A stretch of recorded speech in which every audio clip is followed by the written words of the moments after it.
Trump और Musk के बीच में हो गया सीजफायर। यूएस एयरपोर्ट पर छात्र के साथ क्यों हुआ ऐसा बर्ताव। आबादी बढ़ाने के लिए चीन के लोगों को मिला ऑर्डर। लॉस एंजलिस में हालात खराब, एप्पल स्टोर में लूटपाट। ट्रंप, मस्क और जेडी वेंस को मार डालो, वीडियो वायरल। नमस्कार, मेरा नाम है शालिनी और आप देख रहे हैं द न्यूज़ 15। स्वागत है आपका हमारा खास प्रोग्राम दुनिया के हालचाल में। चलिए नजर डालते हैं इन बड़ी खबरों पर विस्तार से। अमेरिकी राष्ट्रपति डोनाल्ड ट्रंप और अरबपति कारोबारी एलन मस्क के बीच कुछ समय से खराब हुए रिश्ते अब सुधरते नजर आ रहे हैं। मस्क ने खुद अपने गलत शब्दों पर खेद जताते हुए रिश्ते सुधारने की कोशिश शुरू की है। बुधवार को मस्क ने सोशल मीडिया प्लेटफॉर्म एक्स पर लिखा कि उन्होंने ट्रंप के बारे में कुछ गलत पोस्ट की, जिसका उन्हें दुख है। दरअसल मस्क और ट्रंप के बीच विवाद तब शुरू हुआ जब मस्क ने ट्रंप के एक बिल का विरोध किया था। इसके बाद दोनों के बीच तीखी बहस और आरोप प्रत्यारोप का दौर चला। मस्क ने हाल ही में एक पोस्ट भी हटाई जिसमें उन्होंने ट्रंप का नाम जेफरी एप्स्टीन से जोड़ा था। इस कदम को सुलह की दिशा में देखा जा रहा है। मस्क ने सरकारी दक्षता विभाग से भी इस्तीफा दे दिया था।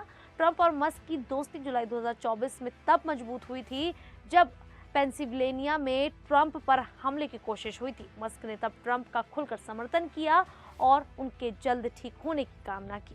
दोनों ने साथ में चुनाव प्रचार भी किया था। वहीं दूसरी तरफ न्यूयॉर्क एयरपोर्ट पर एक भारतीय युवक का वीडियो वायरल हुआ जिसमें उसे हथकड़ी लगाकर जमीन पर दबोचा गया। इस घटना से भारतीय समुदाय में गुस्सा और चिंता है। अब इस मामले की पूरी कहानी सामने आ गई है। यह युवक हरियाणा का रहने वाला है और बिना वैध वीजा के अमेरिका में घुसा था। भारतीय दूतावास ने बताया कि अमेरिकी कोर्ट के आदेश पर उसे भारत वापस भेजा जा रहा है।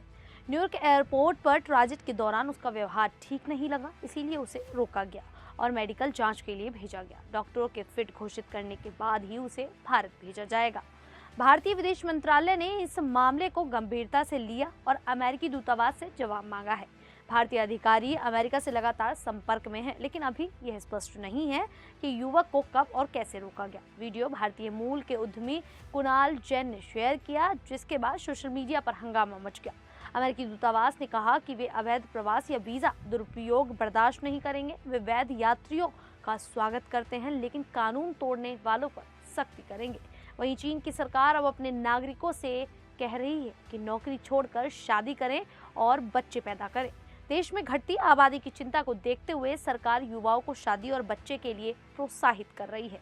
कई प्रांतों में शादी की छुट्टी को 3 दिन से बढ़ाकर 30 दिन तक कर दिया गया है। सबसे ज्यादा आजादी वाले सिचुआन प्रांत में शादी की छुट्टी अब 20 दिन की है। अगर शादी से पहले मेडिकल चेकअप कराया तो 5 दिन की अतिरिक्त छुट्टी मिलेगी, यानी कुल 25 दिन, वो भी पूरी सैलरी के साथ। शेडोंग में 18 दिन जबकि शांक्षी और गासू में 30 दिन की छुट्टी दी जा रही है। हालांकि केंद्रीय नियम में अभी भी सिर्फ 3 दिन की छुट्टी है।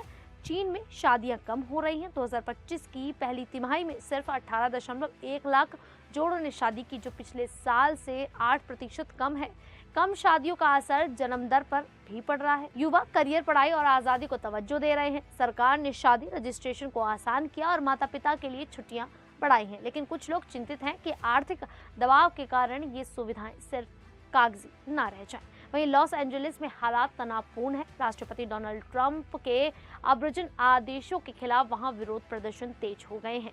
इन प्रदर्शनों को रोकने के लिए नेशनल गार्ड और मरीन सैनिक तैनात किए गए हैं, जिसका कैलिफोर्निया के गवर्नर गैविन न्यूसम ने विरोध किया है। शहर में कर्फ्यू भी लगाया गया है। सोशल मीडिया पर एक वीडियो वायरल हो रहा है जिसमें नकाबपोश लोग एप्पल स्टोर में घुसकर लूटपाट करते दिख रहे हैं। वीडियो में हुडी और नकाब पहने लोग स्टोर में तोड़फोड़ कर रहे हैं और गैजेट चुरा रहे हैं। पुलिस के पहुंचने पर कई लोग खिड़की तोड़कर भागते नजर आए। पिछले एक हफ्ते से लॉस एंजलिस में प्रदर्शनकारी अब्रजन और सीमा शुल्क प्रवर्तन के निर्वासन अभियान को रोकने की कोशिश कर रहे हैं। ट्रंप प्रशासन ने इसे दबाने के लिए सख्त कदम उठाए हैं। तैनात मरीन सैनिकों को युद्ध और हमलों का सामना करने की ट्रेनिंग दी जाती है, न कि भीड़ को शांत करने की। ऐसे सैनिकों को सड़कों पर उतारने से जनता और सैनिकों दोनों की सुरक्षा को खतरा बताया जा रहा है। स्थानीय नेता इसे गलत और तनाव बढ़ाने वाला कदम मान रहे हैं।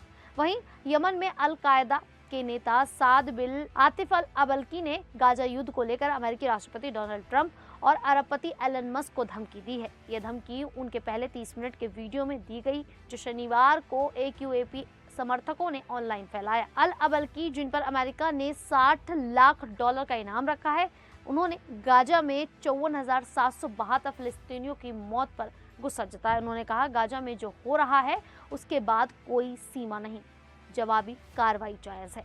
वीडियो में ट्रंप, मस्क, उपराष्ट्रपति जेडी वेंस, विदेश मंत्री मार्को रूबियो और रक्षा मंत्री पीट हेगसेथ की तस्वीरें दिखाई गईं। मस्क की कंपनी टेस्ला का लोगो भी था।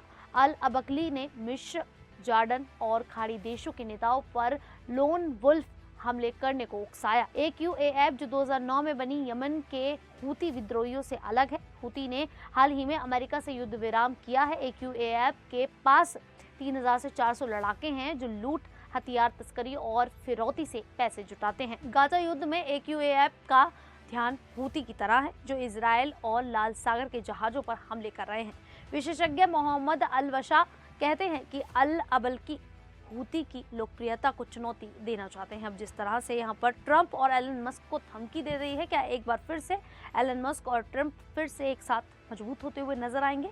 इस पूरे मुद्दे को लेकर आप लोगों की क्या राय है, आप हमें कमेंट करके जरूर बताइएगा। फिलहाल अभी के लिए इतना ही, फिर हाजिर होंगे ऐसी ही देश और दुनिया से जुड़ी बड़ी खबरों के साथ। तब तक के लिए देखते रहिए द न्यूज़ 15।